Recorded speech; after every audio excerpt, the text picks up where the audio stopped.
A tale of two tombs in the timeless sands of Egypt, where history is written in stone. A tale of two very different tombs has emerged from the dust. These aren't just any tombs. They're opposing mysteries, archaeological puzzles separated by time, but connected by the questions they make us ask. One belongs to a pharaoh we knew, a king from a legendary line of rulers whose final resting place was lost for over 3,500 years. The other holds a king so completely forgotten, so erased from the pages of history, that we don't even know his name. This is a story of discovery that pulls us in two directions. On one hand, we have the glint of New Kingdom gold, a powerful dynasty, and a missing piece of a famous puzzle finally clicking into place. On the other, we're thrown into an age of chaos, a lost dynasty of phantom kings whose very existence was debated by scholars for decades. One discovery fills a gap in a story we thought we knew. The other starts a chapter that was almost entirely blank. Together, they represent two kinds of forgotten. There's the pharaoh who was overshadowed by his family, his tomb swallowed by the earth. And then there's the pharaoh whose entire kingdom nearly vanished into a dark age. What can these two discoveries tell us about power, legacy, and the ghosts that still haunt the Nile Valley? The known, the lost, the mystery of Thutmose II.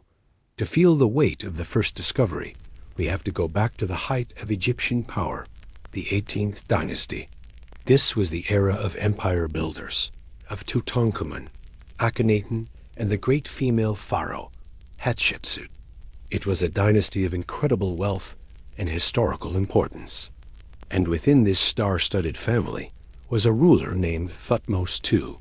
Thutmose II was the fourth pharaoh of this mighty dynasty, ruling around 1492 BCE, but in a family of titans, he was a lesser figure. His reign was short, maybe only 13 years, and he was largely overshadowed by the huge figures on either side of him. His father, the warrior Thutmose I, and his famous son, Thutmose III. More importantly, he was the husband and half-brother of one of history's most powerful women, Hatshepsut. Many historians think Hatshepsut was the real power behind the throne, and after he died, she famously declared herself pharaoh. Because of his short reign and his wife's colossal legacy, Thutmose II became forgotten. In a very specific way, we knew his name, but his final chapter was unwritten. For centuries, this left a huge hole in the archaeological record. While the mummies of many great pharaohs, including Thutmose II himself, were found in the 19th century, they weren't in their own tombs. They were discovered bundled together in a secret hiding spot known as the Royal Cache at Deir el-Bahari, moved there by ancient priests to protect them from tomb raiders. So while we had the king's body, we had none of his burial treasures and, crucially, no tomb. His final resting place, the last missing royal tomb of the great 18th dynasty, was a puzzle Egyptologists had been trying to solve for over 100 years. Then, after years of painstaking work, the breakthrough came. A joint British-Egyptian mission, led by archaeologist Dr. Piers Litherland, made a stunning announcement. They had found it. Tucked away in a rugged area called Wadi C, they identified Tomb C4 as the long-lost burial site of Thutmose II. The discovery was hailed as one of the most significant finds since Howard Carter opened Tutankhamun's tomb in 1922. The team began excavating the entrance in 2022, at first thinking it might belong to a royal wife because of its location. But as they cleared away debris hardened like concrete from millennia of flash floods, the evidence piled up. Inside, they found fragments of inscribed alabaster jars. These weren't just any inscriptions. They bore the name of Thutmose II, identified as the deceased king, alongside the name of his powerful wife, Queen Hatshepsut, who appeared to have arranged his burial. This was the smoking gun. For the first time, funerary items belonging to Thutmose II had been found. Pushing deeper was a challenge.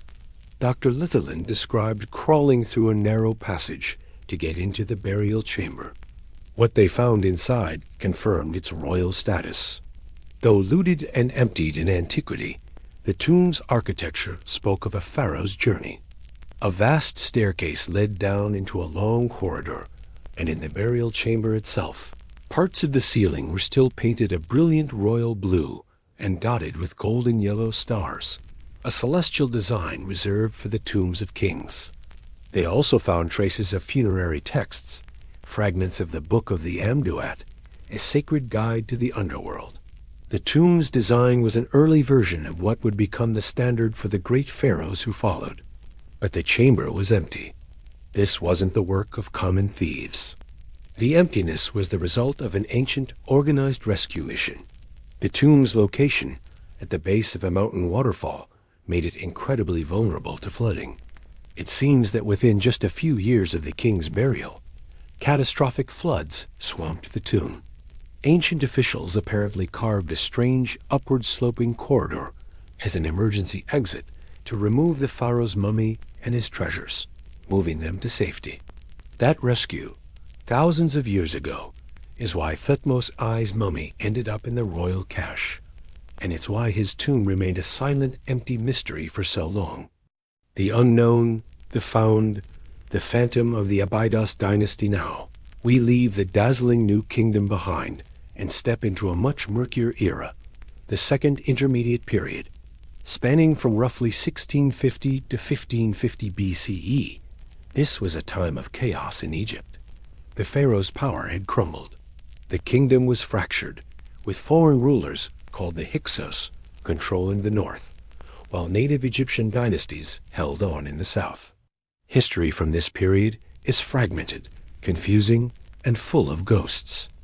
Among these phantom kingdoms was the so-called Abydos dynasty. For a long time, its very existence was just an academic theory. Known mostly from a few scattered mentions, these rulers held a small piece of Upper Egypt around the sacred city of Abydos.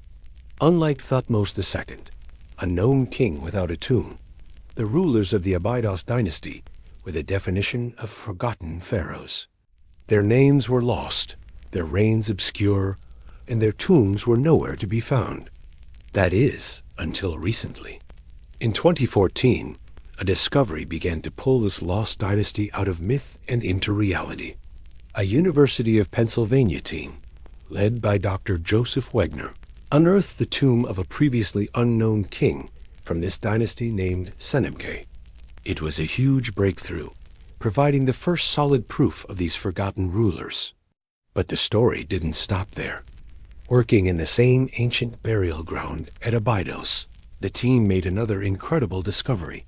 Announced in 2025, buried nearly 23 feet deep, they found another royal tomb from this same lost dynasty. But this one held an even deeper mystery. While its design was clearly royal, the king's identity was a complete blank. Ancient tomb robbers had damaged the hieroglyphs that would have borne his name, erasing him from his own final monument. Here was a pharaoh so forgotten that even in his own tomb, he remains nameless. The tomb itself is a world away from the one built for Thutmose II. There's no grand staircase or star-painted ceiling. Instead, it's a more modest, though still impressive, limestone burial chamber with massive mud brick vaults. Its size is actually larger than other tombs from this dynasty, including Senebkay's, suggesting this unknown king was pretty important in his day. The entrance was decorated with images of the goddesses Isis and Nephthys, divine mourners who protected the dead. But the grandeur of the new kingdom is gone. The burial goods were modest, and the tomb was thoroughly looted long ago. What this tomb lacks in gold, it makes up for in historical importance. It's a precious window into a period of Egyptian history that was almost completely dark. It offers proof of a line of kings who ruled and were buried with royal honors in Abydos, even as the world around them was in turmoil. The modest burial reflects the fractured politics and limited resources of these local rulers. They weren't running an empire. They were just trying to keep Egyptian traditions alive in a divided land. This tomb helps Egyptologists redraw the political map of the Second Intermediate Period, revealing a messy reality of smaller, independent dynasties carving out their own territories. Two tombs, two histories, a tale of contrasts. When we place these two discoveries side by side, the tomb of Thutmose II and the tomb of the unknown Abydos king, we get a fascinating lesson in what it means to be forgotten and what it means to be found. First, there's the simple contrast of identity. With Thutmose II, we had a known king without a tomb. He had a name, a family, a place in the powerful 18th dynasty. The mystery was never who he was, but where he was. Finding his tomb, Wadi C4, was about filling a specific gap in the historical record. In contrast, the Abydos tomb gives us a tomb without a known king. We have the monument, the proof of his royal status, but the man himself is a ghost. The mystery here is deeper, not just where he was buried, but who he was at all. Was he one of the kings we know only from fragmented lists, like Senab or Panjeni? Or was his name lost completely? His tomb didn't just fill a gap. It showed us a gap we barely knew existed. This points to the difference between power and precariousness. Thutmose I's tomb, even empty, speaks to the immense resources of the new kingdom. Its architecture and decorations were the exclusive marks of unquestioned royalty. The Abydos tomb, on the other hand, is a monument to survival. Born from a time of political chaos, its construction is humbler. It tells a story not of imperial grandeur, but of a desperate effort to maintain the traditions of kingship in a fractured world. One tomb is a statement of power. The other is a symbol of resilience. Finally, think about their impact. Finding Thutmose II's tomb is incredibly significant. It solves a century-old mystery and gives us invaluable information about the architecture and religion at the dawn of a golden age. It fine-tunes a narrative we already knew well. The unknown pharaoh's tomb does something different. It doesn't just fine-tune history. It rewrites it. It provides concrete evidence for a dynasty once thought to be a myth, forcing us to rethink the entire political landscape of that chaotic era. And yet, the story of Thutmose II might not be over. In a tantalizing twist, archaeologists speculate that the hasty evacuation of his flooded tomb may have led to the creation of a second, undiscovered tomb nearby, where his mummy and treasures were moved. Dr. Litherland has noted man-made layers of earth that could point to another concealed monument. This raises an incredible possibility, that an intact royal burial from the 18th dynasty could still be out there. It even casts doubt on the mummy in the Cairo Museum labeled as Thutmose II. Could that be a misidentification with a real pharaoh still resting in a secret tomb? The search for the lost pharaoh may have just started a new chapter.